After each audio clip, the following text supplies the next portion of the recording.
Namaste and welcome to Bhoom of Bharat with Ramma Shivkumar, where we bring you a GCC update each week and very unique updates on GCC. SRK Game Changer is a GCC consulting service organization providing advisory, governance, and setup services across talent, business operations, and workplace solutions. We deliver customized, high-performing global capability centers that encourages AI and digital innovation. We leverage the expensive skill talent pool and groom the next generation leaders of tomorrow. Our tailored workplace solutions build technology as a core foundation. Thank you so much for your encouraging remarks and the feedback on the uniqueness of the podcast and theme we choose to discuss with our guests. And today we're going to welcome Trace, who's the Chief People Officer for Idox, based out of UK, and Nutan, and pick up a very different topic. So welcome to our podcast. Thank you. Nice to be here. Thank you. Thank you so much, Rama, for having us, and it's a pleasure to be here. Looking forward for our conversation today. Thank you once again, and welcome to Bhoom of Bharat.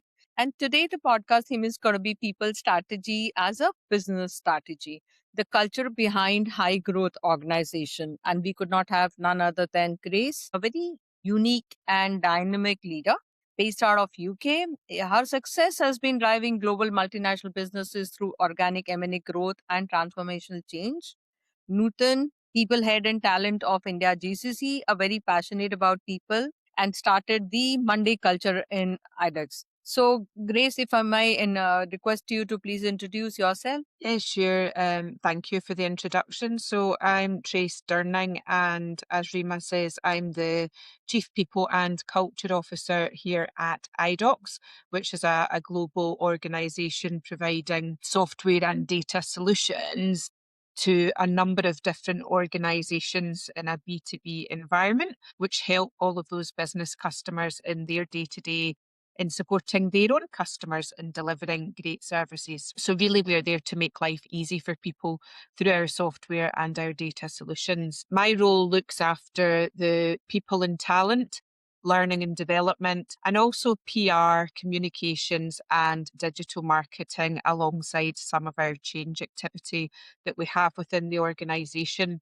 So quite a broad remit, all of which I've had in other organisations over a number of years. And the real intrinsic link throughout those different areas within my care is really that colleague and customer engagement side of things. So ensuring that everything we do from an engagement perspective is complementary across the board. Yeah. So you rightly said a lot of time we do not echo some of these things, the culture part of it, which is very, very important for us. So thank you so much, Trace. Nutan, if I may request you to introduce yourself. Yeah, sure, Rama. Thank you. So I am quite passionate about people and culture, especially I have been having experience in shaping workplaces where people are feel valued and safe. I have been a champion into recruitment and onboarding, engagement, and doing development across industries like IT, architecture, and finance. My special areas are DEI and well-being, which are very, very close to my heart, including the inclusive policies which we have been driving in iDocs, wherein we promote awareness and empathy and accountability across. And I'm really excited about being a champion about designing better Mondays, which you have mentioned while introducing me. So, wherein we have a mission to make our work fulfilling through our wellness and cultural initiatives. Awesome. Thank you so much once again, Nutan. So, Trace, so let's start with you. So, you have led people and cultural transformations across multiple industries. In today's environment, how should organizations truly think about people strategy, and what should be their measurement metrics or a scorecard? Sure. So as you say, I've worked across a number of different industries and that's as well as geographical locations. And I think irrespective of the business, people are absolutely critical. And that's even in this world of AI evolution. I think it's really important to understand both the individual and the collective needs of the talent that you're choosing to work with your organisation and they're choosing to be part of your organisation as well. I think it's absolutely critical. I think we also have multiple generations working in the organisations, and it's really important for us to not only respect but truly understand that we've got diverse needs and people need to be supported in order for colleagues across the organisation and for the business to flourish and succeed.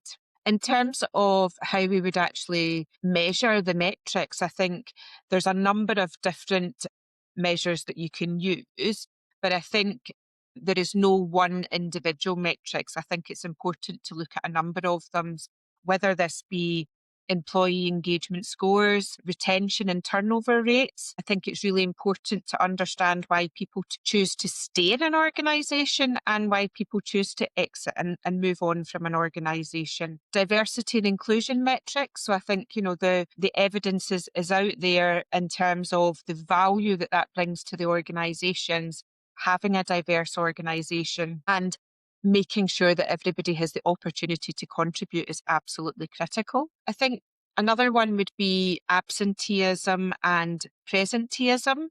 So what are the trends that we're seeing there, and understanding perhaps why people are absent from work, and if there's something deeper behind that we as an organisation can support. I think something that is really important for all roles in every organisation, and particularly in the fast-paced world that we live in with AI, automation, etc., moving at fast pace, is learning and development for all colleagues, and also communication participation. I think by understanding how interested, involved, and how much contribution and participation people make in some of these activities on top of their day-to-day role can really start to tell a story and help you understand about people's commitment and involvement and desire to be involved. I think promotion and internal mobility rates. So I think seeing the desire and aspirations and measuring that across the organisation gives you another good measure of how well the organisation is doing at supporting and sponsoring people through their careers, but how, again, committed and aspiring colleagues across the business are. And then I think the final one would be around the performance and productivity metrics. So using a framework, we at Idox use OKRs framework, which is objectives and key results. And it's a very clear framework which takes the business plans from top of business and cascades across every single role in the organisation to ensure that everybody feels part of something and they all have a shared goal. And I think using a framework like that across the organisation and measuring the performance, how successful people are being in their roles, looking at outputs and measuring outputs is really key as well. So those are just a snapshot of some of those I would use. Yeah. Thank you, Trace. I think the point you brought about in terms of saying that there has to be an ownership or a sponsorship for the people is a very, very important point. So thank you for bringing that point. And I think, Nutan, let's hear what the kind of wonders that the G local leadership model you guys are doing at IREX in India. Yeah, sure, Rama.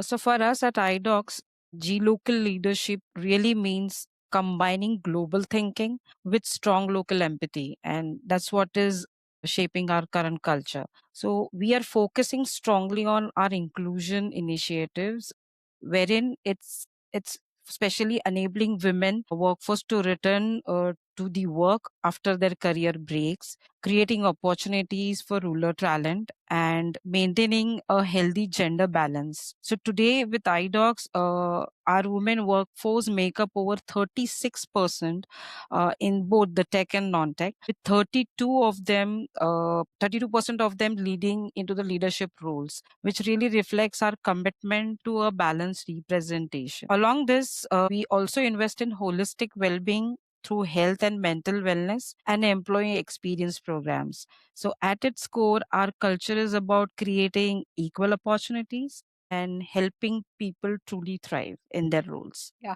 Oh, thank you so much. And I think that's a good point, what you brought about, because a lot of time we don't let people thrive and, look at what exactly they want to add.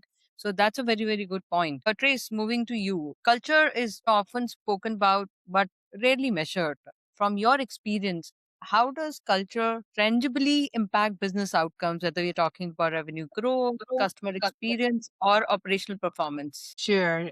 Thanks, Rama. I think culture impacts absolutely everything is my personal view, and culture is something that I'm just really, really passionate about. And where you reference it may not be discussed in organizations, I think it has an impact on all of the different business outcomes. And I think it's really important that we are mindful of this. So if you take, for example, revenue growth, in order to grow a business revenue, you absolutely need to have the best talent and skills within the organization to deliver the service or solutions that you're providing to a customer. You want people to be at their best when they're interacting and representing your organization, which has a positive impact on the customer experience.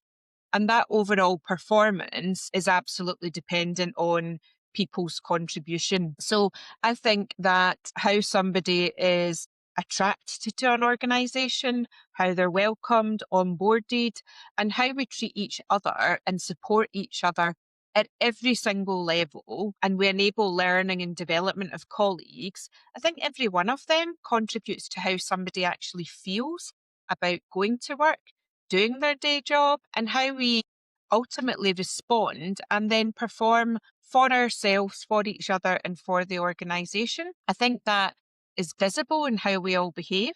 I think it's visible in how we interact with our customers and our customers' view of the organisation. So I think all of these things drive performance and deliver results within the organisation. And I think the one final thing that's important to highlight from a commercial perspective is that it costs money to an organisation to recruit. There is a lead time for people to reach that optimal level of performance. It costs money when people leave an organisation. So all of these things actually contribute to not only your revenue, but your margin and your cost to serve within an organization. Okay. No, that's a good point. So I think, how do you say it overall for other companies as well? Because, you do a lot of, you've also done a lot of M&A. So how do you see this? Because at that point of time, these outcomes become very, very important. And any Yeah, example or message that you want to share with your, colleagues? I think having been involved in mergers and acquisitions in a number of different environments, and again, a number of different geographies, I think that one of the absolutely critical early stage activities is that colleague engagement. And it's not only with colleagues that are joining an organisation, it's with the colleagues that are already in an organisation, because as human beings, we do have a number of different things that are important to us. And that job security, the risk of maybe other people coming in that may have greater skill sets than us, I think is really important at an individual level for people. So I just believe it's absolutely critical at those early stages, engage people, give them confidence, keep them informed of what the future looks like, and listen. I think it's really, really important to listen and understand to how people feel, because how they feel will impact their productivity. And one of the really important things through any form of change is ensuring that you have continuity of service to your customers. Yeah, I think it's a good point. When I was handling an M&A for Bayer, and, we were trying to kind of, tell the companies, it's a German pharmaceutical companies, you're trying to tell the employees it's important to understand the new culture, what exactly is happening. A lot of times, people, when you're trying to say, don't understand the importance, but I think it's a good point what you brought about. And, because of this, Bayer's M&A was successful because they had a lot of focus on the culture. And, people are very important. How are they aligning themselves with the goals becomes very, very important. That's a very good point. That's what I said. Today's, podcast is going to be very special to talk about some things which really matter a lot to today's talent. So I think I would move on to the next big and very important stuff relating to the people that we are talking about today. As AI and digital transformation is reshaping roles, how should organization rethink talent, not just in terms of skills, but the mindset, the adaptability, and the leadership pipelines? Trace, What's your views on this? Yeah, I think as a leader, what's really important is to be open and honest and show your own vulnerabilities. So I use myself as an example. I don't know what the future looks like with AI. Yeah. I have been overwhelmed at times when I explore what is out there and available to organisations. And I've sort of pivoted from that nervousness to actually being really excited and think it's wonderful. So Copilot, as an example, is something that I've been using. Is it just makes some things that could be tedious and take a long time but are essential, it just makes them quicker and more efficient. And I think that being brave at an individual level and as organisations recognising that it's not going anywhere, it's out with our control. So embrace it, learn about it, reach out to those that are more experienced in it, and look for opportunities for it to improve the organisation. And I think, again, just looking at it through a positive lens, that any form of change creates opportunity. So there will be lots of opportunities that we might just not know about yet, but they will come to surface. And I think that's the best way to look at these things. Yeah, that's a good point. The learning never ends every time. There's no age for learning. I think that's a good point you brought about, quite interesting conversations, especially on the AI. And what about you, Nutan? Your views on this? Yeah, I very much agree with Trace on this because obviously since the time AI has come in, it's quite overwhelming for all of us into the people and talent space as well. But one good thing would be we are already incorporating this shift in a very real way, Rama. So our teams across the Idox group are using AI tools like Copilot into their day-to-day work, which is not just improving their productivity but also reshaping their roles. And through an initiative called My Growth, which is a learning initiative, and all thanks to Trace, which was introduced by her, we are running regular sessions to help teams to understand AI and explore how it can enhance their work. So it's really working well for us currently. Teams are quite curious and excited to learn what's new. And as Trace mentioned that the learning never ends. It goes on and on. And at the same time, we are also consciously strengthening our leadership, wherein we are focusing on our leaders who can navigate the change and lead with agility and empathy. So overall, if you ask us, at iDocs, it's a shift from fixed roles to a culture of continuous learning and a future ready talent. Well, that's a good point because in a lot of times we don't give employees also time to learn, and that's very important for us to see this. So that's a very good point. Good thing to kind of learn here. So moving to the mid markets, what for especially for mid-sized companies, they're entering a growth phase. What are the most common mistakes that they make in people strategy, and how can they avoid building structures that don't scale? Any viewpoints on this, Trace, from you? I think the one thing that I've found in different environments I've been in, where there is a real learning and something always to be mindful of, is the communication strategy. So as an organisation grows, it's not always as easy for everybody to be aligned and informed of all of the information that could more informally have been shared in a small organisation. So I think it's really important to have a really robust communication strategy. And I think the other thing, when I talk about communication, it's not just about that sharing of information from a leadership perspective. It's about listening to colleagues across the organisation and understanding where the opportunity is to improve the communication so that people feel part of something, they feel informed, they feel confident, and they understand where their contribution is valued, I think is so, so important. And I just think that it's just not, it is through nature of an organisation growing, it's just not possible to keep everybody informed in an informal way. So important to focus on that communication strategy. So how do you see, India team playing, as I mentioned, Nutan is just mentioning about that, yes, there are a lot of global initiatives on the people, talent. You are kind of, coming out with the ideas. So how do you see Nutan's team or the India team working with you on this?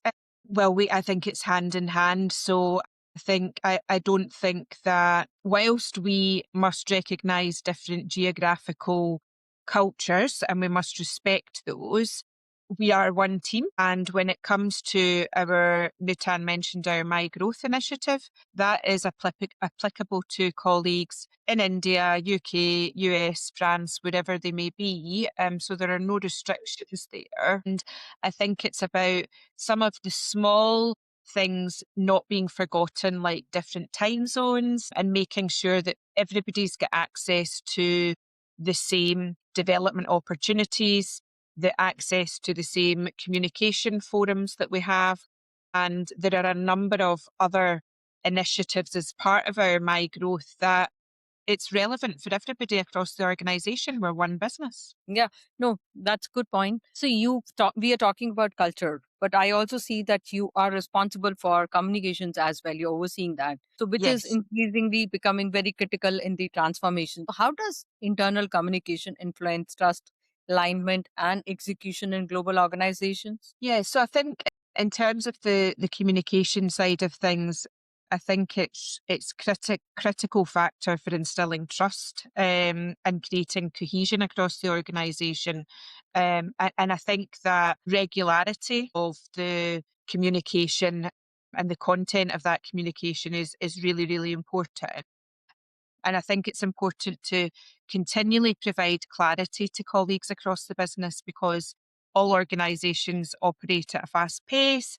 And it's really important that people are continually provided that clarity and confidence that, yeah, we're on the right road. What you're contributing is adding value to the organisation and the journey that we're on. So I don't think there is one route to communication. I think there needs to be a number of different avenues that are used. So, we have more formal sort of broadcast communications.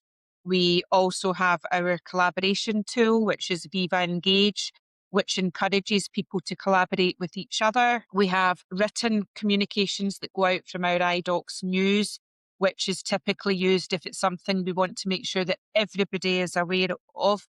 And I think that recognising that different people respond and hear and digest things differently is really, really important, providing those different channels. One of the other things that we have as an organisation is we have our employee-led groups, and that's something that I think works particularly well.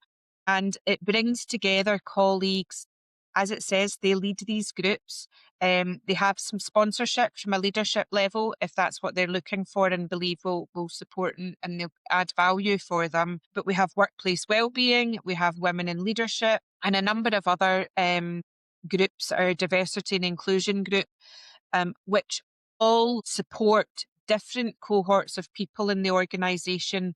And we're all different, right? Which is great. And we all have things that we're passionate about. So whether you're somebody that's passionate about neurodiversity, whether you're passionate about well-being or the environment, it's creating those opportunities because if people again feel listened to, they feel that their passion is being responded to, it all creates for a greater work environment. We also have more formal committees, which allow colleagues on top of day job to get involved in ESG, our AI committee as well. So all of these things I think are really, really important. And I think communication is absolutely a two-way thing. And I think it's really important that colleagues feel heard. We introduced last year our culture squads. And again, that's for groups of people across the organisation to come together and talk about the culture. It's not through a survey, it's small, discrete groups to talk about how they feel the culture is and where they see the opportunity for us to continue to evolve that culture and ensure that it is an environment that everybody wants to be part of. Yeah, no, that's a good point. Important to look at the culture because at times both culture or communication would be very, very important. I think I would ask you a related question that if you have to Yeah. advise a CEO building a high growth organization, what is the one people or a culture or a communication decision that will be defining their long term success? So something I talk about, and it may not be a term you're familiar with, but I talk about going to Gemba. And many colleagues that I've worked with in different organisations know me for this, that I believe really strongly as a leader that you should go to Gemba, and that means going to the real place. So, be visible, walk in the shoes of colleagues, because their job is different from your job. Nutan's job is different from my job. And it's really important to understand what's going on in the real place, in colleagues' day-to-day environment, so that you can support them and respond to that. Yeah, no, I like a point, which is basically talking about walking in the shoes of, the colleagues, which is very important. And, also looking at learning would never stop. I think it's a good thing our viewers going to pick up from this episode, especially when you're talking about, the culture, which is very important behind high growth organization. And the leadership behavior also plays a very important role. And how are you sponsoring this? So I think it's a good learning my viewers today had it from this episode. Anything, Trace, you want to kind of add on before we close the conversation? The only closing thing from myself would be that, going back to the very first question around culture, is that, it's people, it's behaviours. Culture's not this thing that just exists. We all influence it, and leaders in particular influence it. And it absolutely has business outcomes impacted based on the culture within the organisation. That would be my closing comments. Yeah, thank you. Anything, Nutan, you want to add? Yeah, so regarding the culture, I would say at Idox we are quite fortunate that it is cascaded from the leadership, and we are the one, at the ground level, we are ensuring that we are executing the culture, and all the credit goes to our amazing leadership and the people, the leaders and the managers who are helping us on building a stronger culture. Yeah, it's really difficult to say that we may have to kind of, cut short our conversation, but that was really wonderful to Trace have you here in our conversation, Bhoom of Bharat, and Nutan to join you. So thank you once again for joining and talking to our viewers. And for the viewers, thank you for tuning into this special episode of Bhoom of Bharat. Don't forget to subscribe for more insights on the ideas and innovations shaping our world. If you have any thoughts or stories to share on this topic, we would love to hear from you. You could connect with me on LinkedIn, SRK Game Changers, or drop your questions on our website, srkgamechangers.com. Until next time, namaste from Bhoom of Bharat.